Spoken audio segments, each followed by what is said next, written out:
Bismillahirrahmanirrahim. Assalamualaikum warahmatullahi wabarakatuh. Alhamdulillah wassalatu wassalamu ala Rasulillah wa ala alihi wa sahbihi wa man wala wa ba'd. Saudara-saudariku, apa kabar?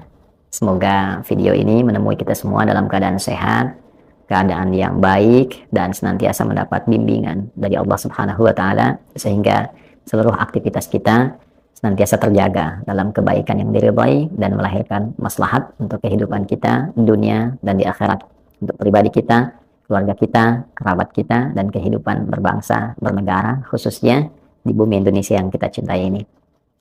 Teman-teman, ada beberapa yang meminta kepada kami, khususnya dari teman-teman yang mengikuti kajian-kajian secara online ataupun juga yang terhubung dalam pengajian, untuk memberikan pandangan atau setidaknya komentar mengenai kepergian beberapa sosok ke satu negara, satu tempat yang saat ini menjadi sorotan dunia, yaitu ke Israel dalam kondisi yang dunia begitu tegang, memberikan satu respon terhadap kejadian yang terus sampai saat ini belum berhenti, pembunuhan, pembantaian, genosida yang terjadi di beberapa tempat di wilayah di Palestina. Dalam konteks ini saya ingin menegaskan bahwa kiranya sudah cukup apa yang disampaikan, baik dari kalangan pemerintah juga sudah memberikan statementnya dan disampaikan ke dalam lingkup internal di organisasi, di ormas, dan saya juga sudah melihat bahwa hari ini sudah ada conference untuk memberikan tanggapan, bahkan dari MUI juga tokoh-tokoh terkait sudah memberikan tanggapan. Itu saya kira sudah menjadi cukup, sehingga apa yang kemudian sudah menjadi konsumsi publik dan sudah bisa memberikan penilaian secara objektif, tidak berpeluang membuka lagi benturan-benturan dengan yang lebih luas, sehingga fokusnya bisa lebih terarah. Nah, untuk itu saya hanya ingin memberikan satu penekanan saja pada satu status yang disampaikan oleh salah satu yang berangkat untuk memberikan satu pertimbangan ilmiah dan juga masukan-masukan terkait dengan klaim yang dituliskan, bahwa ketika beliau menulis ini statusnya dimunculkan, dan saya sempat kutip juga dari salah satu talk show, salah stasiun TV nasional ya, ketika menampilkan status ini, salah satu yang berangkat sempat menyampaikan, saya bukan demonstran melainkan filsuf agamawan ya, alih-alih demonstrasi di jalanan dan melakukan pemboikotan, saya lebih suka berdiskusi dan mengungkapkan gagasan. Saya kira berdiskusi, mengungkapkan gagasan adalah sesuatu yang normal, sesuatu yang biasa ketika dilakukan pada situasi dan kondisi yang juga bisa diterima dengan baik, pada kondisi yang juga bisa netral untuk dipahami oleh setiap pihak. Nah, yang saya soroti adalah kata-kata di sini ada filsuf dan agamawan. Filsuf itu seorang ahli filsafat, seorang yang menguasai bidang filsafat, sedangkan akar dari filsafat itu sendiri adalah kata filosofia yang cinta pada satu sifat kebijaksanaan, cinta kepada hikmat. Jadi seorang filsuf adalah seorang yang setiap tuturnya, tindakannya, perilakunya didasarkan pada nilai-nilai kebijaksanaan. Dia bijak kapan dia mesti bertutur, dia bijak kapan dia mesti melakukan satu tindakan tertentu, dia bijak menilai kapan dia mesti bepergian, sehingga dengan sifat bijak itu dia tidak meresahkan keadaan publik, dia tidak menimbulkan kegelisahan bagi banyak orang, atau bahkan dengan sifat bijak ini jangan sampai dia menyakiti satu, dua, atau bahkan banyak orang dengan tindakan dan perilaku yang ia lakukan. Nah, jika justru tindakan itu kontraproduktif, alih-alih menjadikan orang merasakan sifat bijaknya itu ternyata semakin gelisah, semakin marah, semakin tidak tentram, bahkan melihat sebagai hal yang tidak bijak, maka kiranya status itu mesti dikoreksi lagi sebagai bahan koreksi untuk kita semua. Memperbaiki sesuatu bukan dalam konteks menyenangkan orang, tapi mengembalikan pada sifat bijak itu sehingga muktadal hal, sesuai dengan tempatnya, kondisinya, bahkan konteksnya. Apalagi kalau kita satukan dengan kalimat agamawan. Agamawan seorang yang ahli di bidang agama, bila mengambil bahasa Sanskerta, artinya menjaga supaya sesuatu tidak rusak, menjaga supaya pandangan publik itu baik, menjaga supaya opini itu bisa tentram sehingga tidak menimbulkan keresahan, menjaga supaya moral tidak rusak, menjaga supaya cara berpikir, berperilaku tidak rusak. Nah, ini tentunya penting untuk dikaji kembali. Jika memang ada dasar filsafat atau juga menyebut seorang filsuf, seorang agamawan, tentu akan lebih berpikir bijak lagi, apalagi kebijaksanaan itu dilandaskan pada nilai-nilai agama. Lebih spesifik bila yang diambil sebagai rujukan pedoman keagamaan itu adalah nilai-nilai dinul Islam, syariat Islam, maka kita telah mengetahui dengan baik, apalagi yang sudah pernah di pesantren, belajar agama dengan sistematis, hukum-hukumnya, kaidahnya, tentu insya Allah ini sudah bisa dipahami dan diketahui dengan baik. Untuk itu saya kira saya tidak ingin menambahkan banyak hal supaya tidak banyak polemik yang sudah memang menyebar, dan tanggapan juga sudah lengkap. Untuk itu perlu bagi kita secara pribadi semua orang untuk menilai kembali setiap tindakannya. Anggaplah ini evaluasi bersama kepada kita semua di bulan Al-Muharram ini, supaya kita bisa lebih bijak menempatkan dan memposisikan diri kita, bisa lebih bijak untuk melihat bila tindakan kita ini maslahatnya bukan hanya untuk pribadi, untuk orang lain bagaimana, untuk negara bagaimana.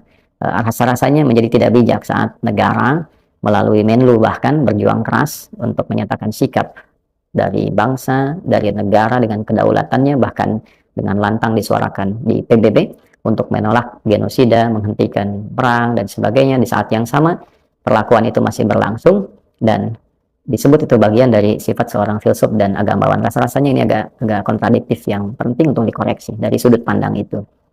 Nah, kemudian juga aspek-aspek lainnya untuk kita semua, kita belajar dari peristiwa-peristiwa semacam ini agar kita lebih hati-hati bagaimana bersikap, berkarya dan sebagainya, supaya kita bisa saling mengoreksi. Pun demikian teman-teman, dipersilahkan bila ada hal-hal yang dari kami pribadi kurang tepat, kurang berkenan, silahkan disampaikan sehingga kita bisa saling mengoreksi dengan baik dan melahirkan sifat maslahat untuk kita semuanya. Demikian, mohon maaf. Assalamualaikum warahmatullahi wabarakatuh. Saudara dan sahabat yang tercinta, minggu yang lalu, tepat tanggal dan harinya masih kami sedang periksa, setelah berkunjung ke Israel di tengah-tengah genosida sedang gencar-gencarnya dilakukan oleh penjahat-penjajah Israel ini, dan di tengah-tengah dunia sedang marah-marahnya, termasuk orang-orang kafir pun membludak ke jalan-jalan raya. Mereka sangat marah melihat kebiadaban genosida yang dipertontonkan oleh bangsa keturunan kera dan monyet ini di muka bumi, dan mereka tidak peduli dengan resolusi PBB atau apalah namanya. Semua harkat kehormatan siapapun negara yang tidak pro dengan mereka injak-injak, dan semua keputusan apapun ditetapkan oleh dunia mereka tertawakan, mereka kecilkan. Inilah dia bangsa keturunan kera dan monyet. Di tengah-tengah kebiadaban mereka yang mereka pertontonkan secara telanjang dan terbuka ini, ada sekelompok orang yang katanya cendekiawan muslim dari Indonesia datang ke sana secara sembunyi-sembunyi. Datang ke sana berfoto-foto bersama-sama, membicarakan perihal ini dan itu dan sebagainya. Organisasi mereka ini disebut dengan Ar-Rahim, dan mereka telah melakukan perjalanan.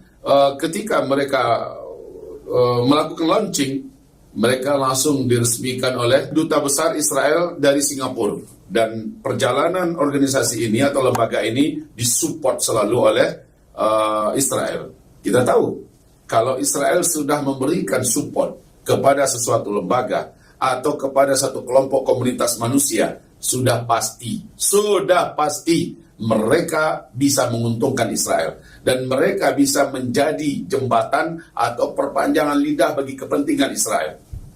Dan ini bukan sesuatu hal yang mengejutkan. Kenapa demikian? Karena Allah telah membagi dalam Al-Quran, ya, orang itu atau manusia ini hanya ada 3 kelompok. Satu, Allah sebutkan dalam surat yang ke-23, ya, bahkan nama suratnya pun surat Al-Mu'minun, ya. Kemudian kelompok yang lain Allah sebutkan dengan sebutan surat Al-Munafiqun, kemudian juga surat Al-Kafirun. Di awal surah Al-Baqarah juga kelihatan 5 ayat pertama Allah bicara tentang orang-orang Al-Mu'minun, orang-orang beriman. Kemudian 2 ayat sesudahnya Allah bicara tentang orang-orang kafirin. Kemudian 24 ayat lebih berikutnya Allah bicara tentang munafikin. Maka munafikin ini salah satu cirinya adalah mereka merajut tali, menyambung kasih sayang, dan membuat kebersamaan dan persamaan serta bersama-sama dengan musuh-musuh Islam yang benar-benar sangat jahat kepada Islam. Mereka pro dan ada di pihak sana. Mereka berada di kubu sana sambil berpeluk dan sambil bersalaman, berpelukan dan merancangkan program-program, rencana-rencana bersama-sama. Mari kita dengarkan firman Allah Subhanahu wa ta'ala terkait mereka ini, yakni di dalam Al-Quranul Karim, surat Al-Mujadalah di ayat yang ke-22. A'udzu billahi minasyaitonir rajim. La tajidu qauman, engkau tidak akan mendapatkan satu kaum, yuwaduna yu'minuna billahi wal yawmil akhir. Kaum ini mereka ada imannya kepada Allah. Ada imannya tentang surga dan neraka dan ingin masuk surga dan takut masuk neraka.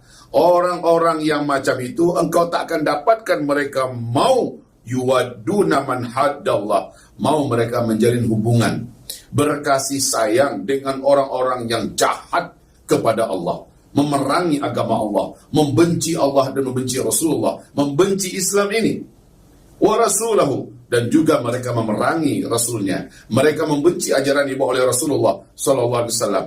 Walau kanu aba'ahum, sekalipun orang-orang yang membenci Allah dan membenci Rasulnya itu bapak-bapak kandungnya sendiri, pimpinan-pimpinannya sendiri, guru-guru besarnya sendiri. Kalau memang ternyata dan terbukti orang ini membenci agama Allah, membenci Allah, membenci Rasulnya, dan membenci para pemeluk daripada agama Allah ini, walaupun itu orangnya adalah bapak kandung mereka, pimpinan bos yang paling agung yang mereka punya, mereka tetap tidak akan mau berkasih sayang, menghubungkan tali silaturahim, dan tidak akan pernah mau membersamai mereka.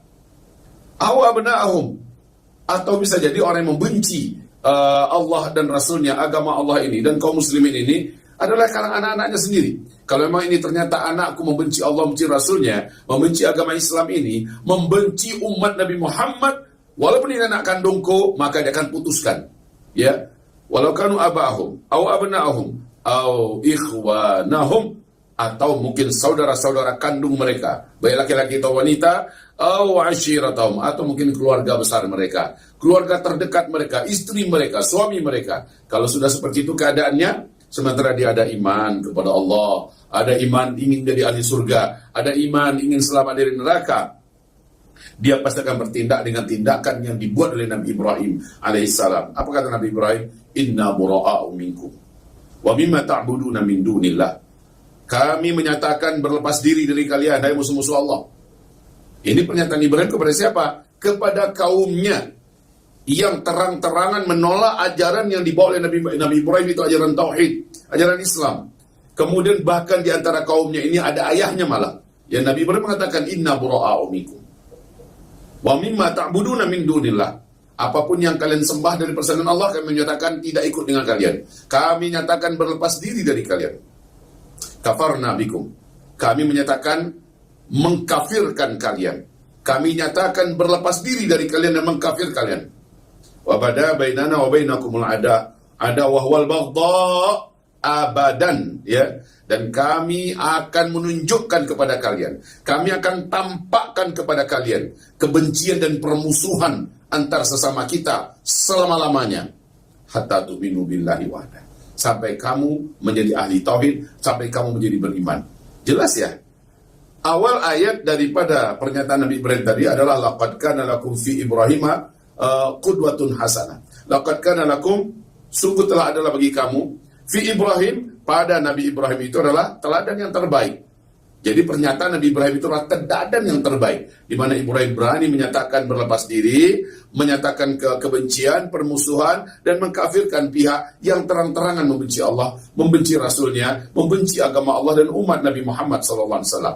Harusnya kan ini sikap kita. Harusnya ini pilihan yang harus kita lakukan. Tetapi kelompok manusia yang menjalin kerjasama, ya, dan menjalin jalan bersama-sama untuk melakukan program ini dan itu apapun namanya, saudara dan sahabatku, maka mereka dimaksudkan oleh Allah dalam ayat ini. Dari tiga kelompok manusia, mukminun, kafirun, dan munafikun, tidak ada pilihan kecuali kita masukkan mereka ke dalam kelompok ketiga, di mana mereka berada di pihak musuh-musuh Allah Subhanahu wa Ta'ala. Sungguh tidak ada nurani, sungguh tidak ada hati, sungguh tidak ada perasaan, sungguh tidak ada sedikit pun kepekaan. Demi Allah, matanya telah tertutup, hatinya telah tertutup hanya karena sekeping dan seonggok uang, ya, sekepul uang, hanya karena kebutuhan duniawinya bisa terpenuhi dan dia bisa mendapatkan fasilitas duniawi mungkin, tetapi orang ini telah melakukan apa yang dimurkai oleh Allah Subhanahu wa Ta'ala. Kalau dia masih ada hati, masih ada perasaan, masih ada akal sehat, masih ada nurani, pasti dia akan bersama dengan orang-orang lain sedunia. Orang-orang lain yang ada di Eropa, ya, yang ada di Inggris, yang ada di Prancis, yang ada di Amerika, yang ada di berbagai belahan dunia. Hari ini tumpah ruah ke jalan, ya, mereka menuntut agar dihentikan peperangan. Mereka menuntut agar Israel dan Perdana Menterinya, pimpinan-pimpinannya diseret ke pengadilan. Bahkan ICC telah menyatakan bahwa Benyamin Netanyahu adalah penjahat perang, ya Israel adalah teroris dan sebagainya. Kenapa masih ada sekelompok orang yang menyatakan diri sendiri Muslim, berangkat ujuk-ujuk ke sana untuk memberikan senyum, untuk berpelukan, untuk bersalaman. Semoga Allah lindungi kami, semoga Allah jaga iman kami dan iman orang-orang yang masih ada iman. Semoga Allah tidak menjadikan kami silau oleh dunia. Benar kata Rasulullah SAW, di akhirat ada orang yang paginya masih beriman, lalu siangnya dia tergiur oleh dunia dengan fitnah Masih Dajjal, sorenya dia sudah kafir hanya karena dunia. Dan orang yang ada beriman di sore hari, malamnya dia tergiur oleh fitnah Masih Dajjal, oleh jabatan, oleh fulus, maka dia pun akhirnya besok pagi sudah menjadi kafir kepada Allah Subhanahu wa ta'ala. Ini komentar kami dan ini nasihat kami, dan kita tidak ingin memperdalam ini dalam kemelut caci maki dan sebagainya, tidak. Tapi kami mengatakan ini sikap yang harus kita ambil sebagai orang beriman. Tunjukkan kebencian kepada Israel, tunjukkan permusuhan kepada mereka seperti yang telah dicontohkan oleh Nabi Ibrahim. Nabi Ibrahim ayah kandungnya ada di dalam, ya, ayah kandungnya ada di dalam, kaumnya satu suku dengannya ada di dalam. Tapi dia berani mengatakan begitu. Nah, sementara Israel nun jauh di sana, nggak ada hubungan antara kekerabatan, nggak ada hubungan ayah bunda, darah dan sebagainya. Malah kita sejauh-jauh itu menjalin hubungan dengan mereka. Innalillahi wa inna ilaihi raji'un. Indonesia tetap dengan komitmen Indonesia dari awal, sejak proklamasi kemerdekaan diumumkan oleh Presiden Soekarno, kita dari awal sampai hari ini tidak berubah. Kita punya sikap bahwa kita membenci dan memusuhi semua jenis penjajahan di muka bumi ini, apapun dan dimanapun, siapapun pelakunya. Komitmen kita tetap sama, seperti dinyatakan oleh Presiden Soekarno dulu, bahwa tidak ada hubungan dengan Israel selama mereka masih menjajah Palestina. Dan ini akan menjadi pegangan kita selama-lamanya, dan pegangan terkuat kita yang menyebabkan kita selamat dunia akhirat adalah firman Allah Subhanahu wa ta'ala. Barakallahu fikum. Mari kita lanjutkan kajian demi kajian kita simak dan kita ambil hikmahnya. Semoga Allah memuliakan kita, semoga Allah menjaga kita, semoga Allah menangkan Palestina merdeka.